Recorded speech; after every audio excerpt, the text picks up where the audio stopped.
अंसर जट ए mister Patlu, जो अपने आप को टिकटॉक का लीडर कहते हैं, आप जट नहीं है।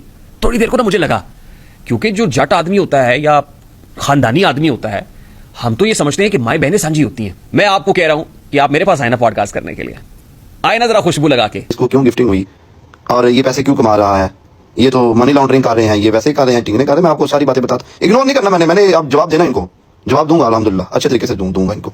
हर बंदे को रोना पता क्या है, वो हम लोगों ने तो इतनी डिग्रियां ले ली, हम इधर बैठे हैं, तो ये लोग कैसे पैसे कमा रहे हैं? अल्लाह के साथ जान कर रहे हो तुम लोग, ये तो अल्लाह की बात है। अस्सलाम वालेकुम दोस्तों, आप मेरा YouTube चैनल देख रहे हैं। बात मैं करने वाला हूं रेहान तारक साहब की और मिस्टर पतलू साहब की। दरअसल जब भी हम सोशल मीडिया को ऑन करते हैं, चाहे वो टिकटॉक है, यूट्यूब है, फेसबुक है, भाई आगे जो है वो इन दोनों के दरमियान जो कंट्रोवर्सी चल रही है वो सामने आ रही है।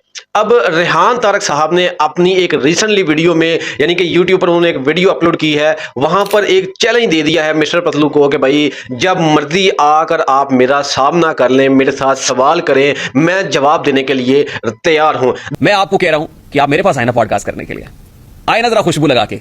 जैसा सवाल करना चाहते हैं करें, जवाब आपको मिलेगा, हम आपका इंतजार करेंगे। वक्त आपके पास कयामत तक का है। क्या घोड़ा क्या घोड़े का मैदान, मैं बैठा हूं, फौरन आए। एक चैलेंज जो मुझको किया गया है, मैं उस चैलेंज को खुले दिल के साथ एक्सेप्ट करता हूं, और मैं ये कह रहा हूं कि अब घबराना नहीं है। दरअसल इन दोनों के दरमियान असल में बात हुई क्या, मुख्तलिफ लोगों ने अपने अंदाज से बयान किया है इन दोनों की कंट्रोवर्सी को लेकर। मैं जरा आसान लफ्जों में आपको बता दूं दरअसल ये बात कहां से स्टार्ट हुई थी और मामला क्या ये सारा। रेहान तारक साहब एक जर्नलिस्ट हैं, एंकर हैं, बहुत बड़ा नाम है, बहुत सारे पॉडकास्ट किए, लोगों का इंटरव्यू लेते हैं और अपनी जबरदस्त रिसर्च करके, तहकीक करके लोगों से बहुत ही सख्त सवाल करते हैं, जो कि सामने वाला जो बैठा हुआ है, जो कि उसका मेहमान होता है जो उनका, भाई वो परेशान हो जाता है कि मैं इस सवाल का क्या जवाब दूं। इतनी जबरदस्त वो रिसर्च करते हैं और बिल्कुल जबरदस्त सवाल करते हैं, अपने से नहीं बना रहे होते, बल्कि जो बंदा आगे बैठा होता है उससे रिलेटेड ही वो सारा सवाल करते हैं। मैं अगर बड़े बड़े नाम ले लूं कि भाई DI ऑपरेशन फैसल कामरान साहब का इंटरव्यू लिया गया, इसी तरह रेहान मलक जो कि टिकटॉक स्टार है उनका इंटरव्यू लिया गया, मजीद मिस्टर पतलू के साथ पॉडकास्ट किया गया जिससे वो कंट्रोवर्सी जो है वो शुरू हो चुकी है। ठीक है, इसके अलावा फर्क खोकर साहब एक पार्टी से तलक है उनका, पिंडी के रहने वाले, भाई उनका इंटरव्यू लिया गया और बड़े सख्त सवाल किए गए। मैं रेहान तारक साहब आपके सारे पॉडकास्ट देखता हूं और आपकी जो गुफ्तगू है, जो आपका लहजा है बात करने का, भाई क्या ही बात है। आप इतना सख्त सवाल करते हैं, उसके बाद जो अगले बंदे का जो रिएक्शन होता है, भाई आप बहुत खामोशी से उनका जो रिएक्शन है वो भी देखते हैं, सुनते हैं, आप में बर्दाश्त भी है, आप वो बर्दाश्त भी करते हैं। अगले बंदे का जवाब जिस तरह का भी होता है आप बर्दाश्त भी करते हैं, क्योंकि आपने सवाल किया होता है। बहुत सारे बड़े बड़े नाम हैं जो कि रेहान तारक साहब ने जिनका पॉडकास्ट किया है, यानी रेहान तारक साहब का तो आपको पता चल गया। मिस्टर पतलू साहब हैं भाई टिकटॉक के बादशाह, टिकटॉक लाइव के लीडर। टिकटॉक को अगर कोई जानता है तो भाई वो मिस्टर पतलू की वजह से जानता है, टिकटॉक लाइव को अगर कोई जानता है तो मिस्टर पतलू की वजह से। नो डाउट टिकटॉक पूरी दुनिया में यूज हो रही है, टिकटॉक लाइव में हर बंदा बैठ रहा है पूरी दुनिया से, तो इसमें कोई शक नहीं, मिस्टर पतलू को पूरी दुनिया ही जानती है।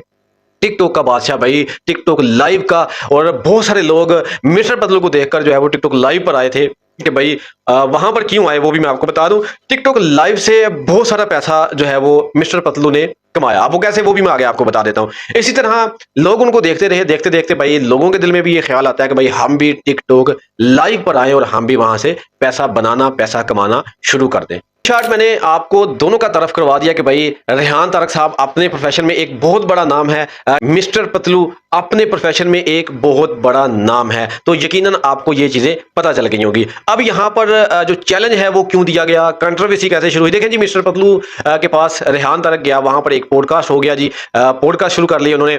वहां पर एक बहुत दिलचस्प और बहुत सख्त सवाल किए गए रेहान तारक साहब की तरफ से, जिसमें एक सवाल ये भी था कि भाई आप टिकटॉक से लड़कियों का डांस करवा कर, ये गालिम गलोच भी टिकटॉक पर लाइव पर होता है, और जो लोग टिकटॉक लाइव यूज करते हैं, टिकटॉक यूज करते हैं, उन लोगों को ये पता है। तो भाई आप वहां से पैसा कमा रहे हैं ये डांस वगैरह और गालिम गलोच की वजह से, तो ये चीजें तो हराम है। ठीक है, यहाँ पर इसके अलावा मिस्टर पतलू को गिफ्टिंग बहुत ज्यादा होती है, भाई करोड़ों में लोग गिफ्टिंग करते हैं।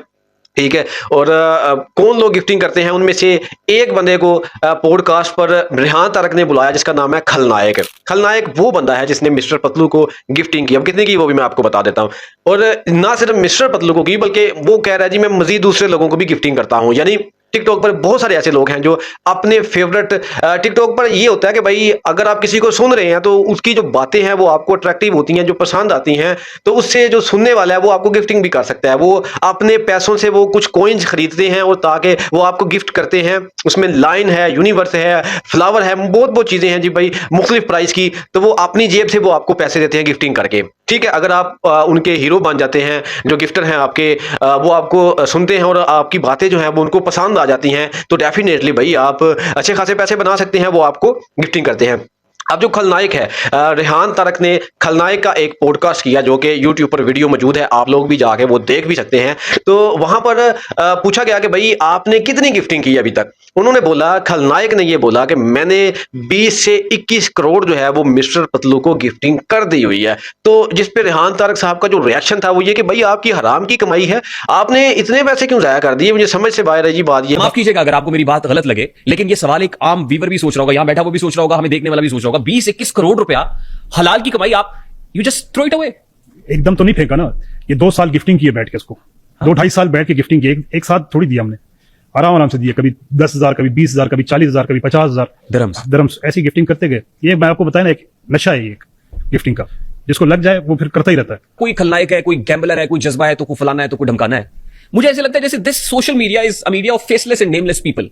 बिल्कुल ऐसे ही ये नेमलेस। तो इस पर खलनायक क्या कह रहा है कि भाई ये एक नशा है। टिकटॉक गिफ्टिंग का अगर किसी को नशा लग जाता है तो भाई वहां पर मुस्लिम लोग गिफ्टिंग करते हैं तो जिद बन जाती है कि हमारी, हम एक दूसरे को देखी देखी गिफ्ट करते जाते हैं। और भला किसका हो रहा है, जो सामने बैठा है जी, जो लाइव आ रहा है, बहुत सारे लोग लाइव आते हैं तो उनका भला, उनके अकाउंट में वो पैसे जा रहे हैं जी। ठीक है जी, अब माजरा है। अब जो मामला, जो कंट्रोवर्सी का जो शुरू हुआ वो यही था कि भाई ये लाइव आकर डांस करवाना, गालम गलोच करना और पैसे कमाना, भाई कोई पूछने वाला ही नहीं। अब रेहान तारक साहब ने ये वाला क्वेश्चन जो है वहां पर उठाया था, मुख्तलिफ उलमा कराम से पूछते रहे वो, ठीक है, कि ये मामला है, ये नहीं होना चाहिए, और जिससे मिस्टर पतलू जो है दोनों के दरमियान अपनी अपनी ब्रॉड पर एक दूसरे को बातें सुनाते रहे। अब मिस्टर पतलू का भी बयान ये आता है कि भाई एक गरीब का बच्चा अगर वो अमीर हो जाता है तो बहुत सारे सवाल आते हैं कि भाई ये बंदा अमीर कैसे हो गया।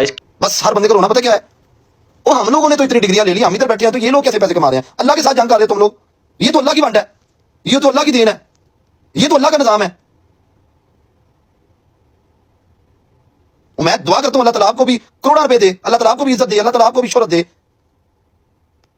कि जो मनी है वो तो ब्लैक है, ये इतनी जल्दी कैसे अमीर हो। देखिए एक बात मैं यहाँ पर मेंशन कर दूं कि देखिए इज्जत अल्लाह पाक ने देनी होती है, और नो डाउट कि भाई मिस्टर पतलू को बहुत ज्यादा इज्जत दे दी है, अल्लाह पाक ने बहुत ज्यादा इज्जत दी है। और इस बात पर बस सवाल ये उठ रहा है कि भाई डांस और ये गालम गलोच टिकटॉक पर ये लोगों को खराब करना, ये पाकिस्तान का कल्चर नहीं है। इस पर भी मिस्टर पतलू ने जो टिकटॉक पर जवाब दिया है कि भाई आपके पॉडकास्ट के बाद मैंने ये डांस करवाना, ये चीजें छोड़ दी थी। पूरे पाकिस्तान ने तनकीद की कि आप लड़कियों को डांस कराते, मैंने छोड़ दिया वो चीजें, मैंने छोड़ दी। क्यों?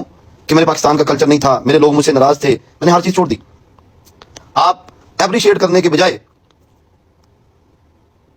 आपको, आपसे हजम नहीं हुआ। हजम क्यों नहीं? बजाय इसके कि मुझे आप एप्रिशिएट करते, आपने तनकीद का निशाना बना दिया, लोगों ने कंट्रोवर्सी शुरू कर दी। मैंने तो अब ये डांस करवाना भी छोड़ दिया। मिस्टर पतलू के बकौल वो खुद कह रहे हैं कि भाई मैंने तो डांस करवाना भी लोगों से, और जो होता था डांस वो भी अपनी मर्जी से लोग करते थे। ये जो लड़कियां हैं या जो भी है वो अपनी मर्जी से डांस करते थे। मैं उनको हिंट देता था कि आपके पास एक ये ऑप्शन है, एक ये ऑप्शन है, तो आपकी अपनी मर्जी है। ये मिस्टर पतलू ने पॉडकास्ट में बोला था कि मैं उनको हिंट देता था और वो लड़कियां जो है वो अपनी मर्जी से डांस करती थी, ये उनकी मर्जी है, मैं इसमें कुछ नहीं कर सकता। और जैसे ही ये पॉडकास्ट होता है लोगों की कंट्रोवर्सी होती है, उसके बाद ये डांस वाला जो काम है ये भी मैंने छोड़ दिया, यानी मैं किसी से डांस ही नहीं करवाता था। तो लोगों को चाहिए था कि मुझे एप्रिशिएट करना, बजाय इसके कि आपने मुझे तनकीद का निशाना बनाया। ये मिस्टर पतलू के बकौल वो बातें ये कह रहे हैं। ठीक है जी, लेटेस्ट जो है वो वीडियोस आ रही हैं जी। रेहान तारक की जो लेटेस्ट वीडियो ये चैनल पर अपलोड की गई, चैलेंज कर दिया जी कि मिस्टर पतलू को चैलेंज है, जब मर्जी आ सकते हैं वो मेरे साथ मनाजरा कर लें, मेरे साथ कोई भी सवाल कर लें। क्योंकि मिस्टर पतलू ने ये बोला था कि भाई मैं अपना चैनल बनाकर आपके सवालों के सारे जवाब दूंगा। तो इससे रेहान तारक ने ये बोल दिया कि आप जब मर्जी, चाहे वो ऑनलाइन, चाहे वो आप लाइव आ जाए, मेरे साथ कोई भी सवाल कर सकते हैं, मैं आपके सारे सवाल देने, सवालों के जो जवाब हैं वो देने के लिए तैयार हूं। रेहान तारक साहब एक बहुत पढ़े लिखे और बहुत बड़ा नाम जर्नलिस्ट हैं, बहुत सख्त सवाल करने वाले हैं और भाई रिसर्च करके सवाल करते हैं। मैं उनकी हर बात से मुतासर होता हूं और उनके हर पॉडकास्ट को देखता हूं, और जैसा आगे बंदा बैठा होता है उससे रिलेटेड वो सवाल करते हैं। और भाई बिल्कुल बिल्कुल एक्यूरेट सवाल होता है कि अगले बंदे के मुताबिक का सवाल होता है, और अगले बंदे को बड़ी परेशानी होती है वो जवाब देने के लिए, इतने सख्त सवाल होते हैं। तो ये सारी कंट्रोवर्सी जी चल रही थी यूट्यूब के ऊपर, टिकटॉक के ऊपर। अपना बहुत सारा ख्याल रखिएगा जी। अल्लाह।